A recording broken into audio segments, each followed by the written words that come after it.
Visayas at Mindanao. Andito na naman po yung lola sa kanyang gardinan. Maghuhukay po ako ng lupa kasi kuwan po, tawag dito, yung mga pinagbabalatan namin ng mga prutas o kaya pinagtastasan ng mga gulay, ibinabaon ko po yan sa lupa. Naghukay ako dito sa bakod namin. Tapos pag medyo marami-rami na po siya, tatabunan ko yon para ma-decompose, at saka ko po siya tataniman para yung lupa po ay mataba. So magandang hapon po, tayo na pong kumilos uli ang mga makakating kamay ng inyo pong Lola Senior. Tayo po. Dito po ako sa aking munting pataniman ng ampalaya. May kangkong sa ilalim. Ayan, may malunggay. May alokbati sa baba. May papaya sa likod. Patubo pa lang po. Dito po ako naghuhukay. Dito ko po ibabaon yung mga gusto kong mga pinagbalatan para magsilbing pataba sa lupa.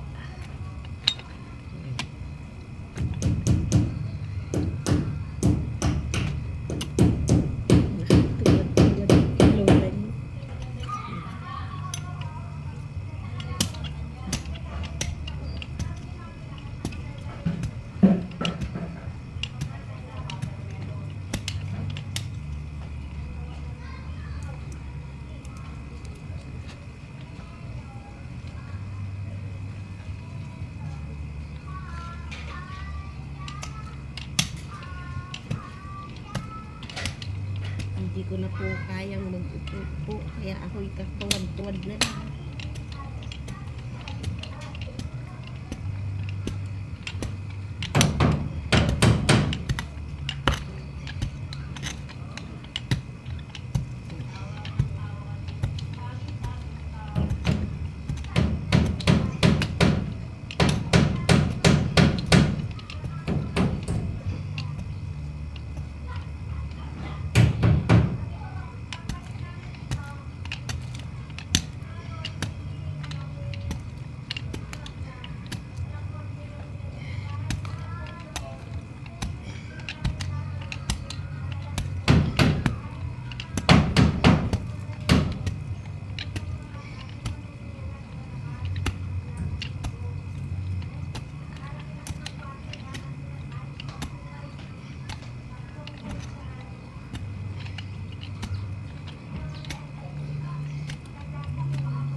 Taniman ko po ito ng okra at saka ng talong na malalaking tatapat. Nakahanda na po yung aking mga seeds. Kaya patatabain ko po itong lupa para maraming magbunga.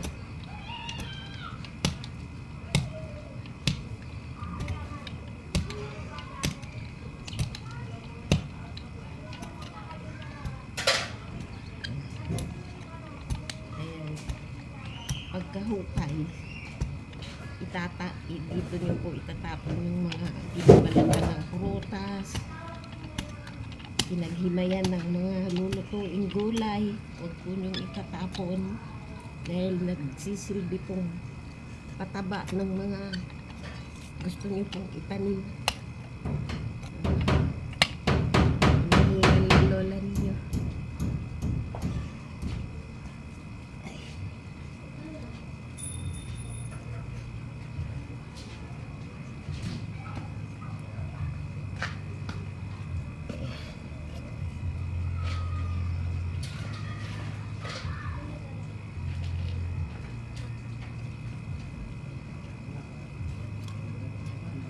isilid nyo lang po muna. Pagka medyo marami-rami na yung inyong naitambak, tabunan nyo po ulit para magsilbing pataba.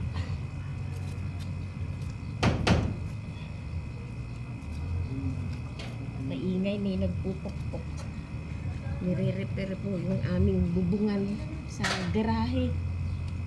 Nandyan po yung aking pamangkin, apo at manunggang.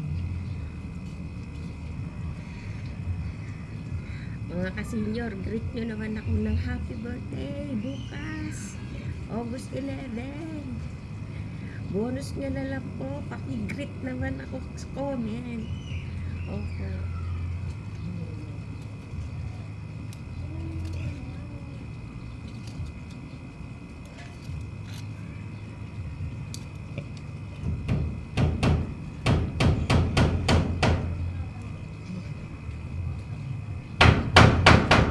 Medyo malalim na siya.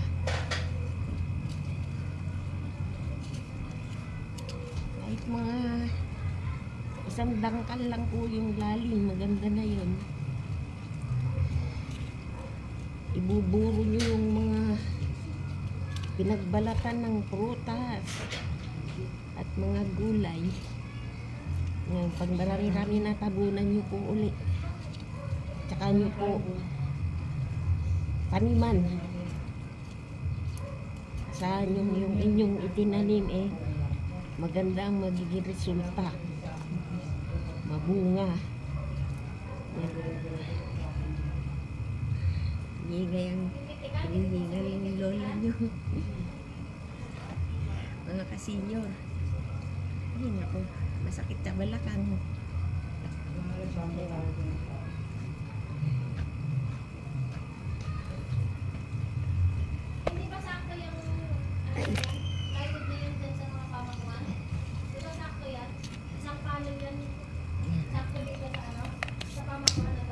Kukunin ko lang po yung aking balat ng saging. Pinagtastasan ng gulay. Tignan nyo po.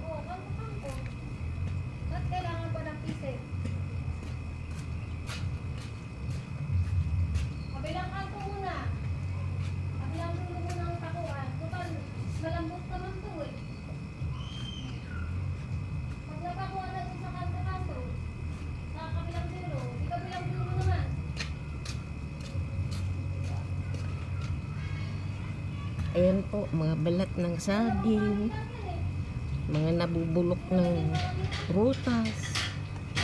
Ayan. Huwag nyo pong tapon sa basura, gawin yung pataba.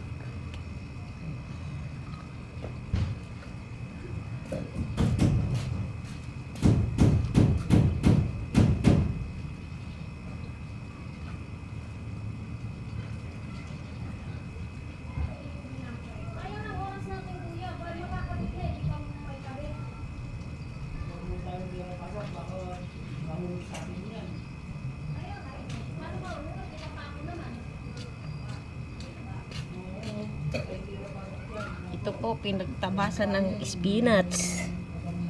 Itong itlog, balat, dudurugin nyo, tsaka nyo ihalo.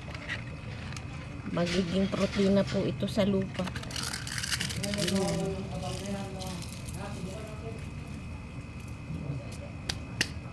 Meron pa po, saglit lang kukuha pa ako. Nandoon pa sa lababo, pinagbalatan ng iba yata yun, mga saging. Mga saging pa.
Bayaan lamang po natin silang ganyan. Dadagdagan nyo pagka kayo nagluluto, mga balat ng sibuyas, balat ng bawang. Tambak nyo lang po ng itambak ng ganyan. Tapos pagka medyo marami na, tatabon nyo lang po itong lupa. Ayan. Ito po yung nakaabang na. Yung aking itatanim dyan na okra at saka talong. Ito po. Ayan. Ito po yung okra. Ayan. Okra po yan. Ito talong. Ang turo sa akin seeds ito balutan ko raw ng plastic para mag-moist. Parang kagaya nitong okra. Ito yung talong na mataba, na bilog, na matambok. Hindi pa lumalabas yung dahon, mga kasenyor. Yan, ito okra. So, hanggang dito na lang po muna mga kasenyor. Inihingal ang lola niyo. Ay naku, ganito na talaga yata pag tumatanda. Maupo nga muna ako sandali. Yung aking manugang at pamangkin, yung kanilang bunsong kapatid, dumating po kahapon. Ngayon, gumagawa sila maghapon. Sige po. Sino? Si Say ko kabisto sa di ulang lupa na pwedeng Ayan. karpentero. Say, ako kakabisto ka sa di ulang lupa na pwedeng mag karpentero. Sadi ko Valenzuela Ano? Magbubong. Ayan po yung aking pamangkin, anak ng ate namin nasa ibang bansa. At yung kanyang mister. May trabaho Galing kasi lang dito. po yan bumaba ng barko. Sila po yung nagre-repair ngayon dito sa bahay. Bukas. Garahe, Ngayon bubong, at Mag-overtime saka sila dyan magdamag. yung Ano, kisame, payag ka ba? kay mga pintuan. So hanggang dito na lang po Ano lang muna mga po, kasenyor. dalawang araw Babalikan ko po kayo ulit. Bye-bye.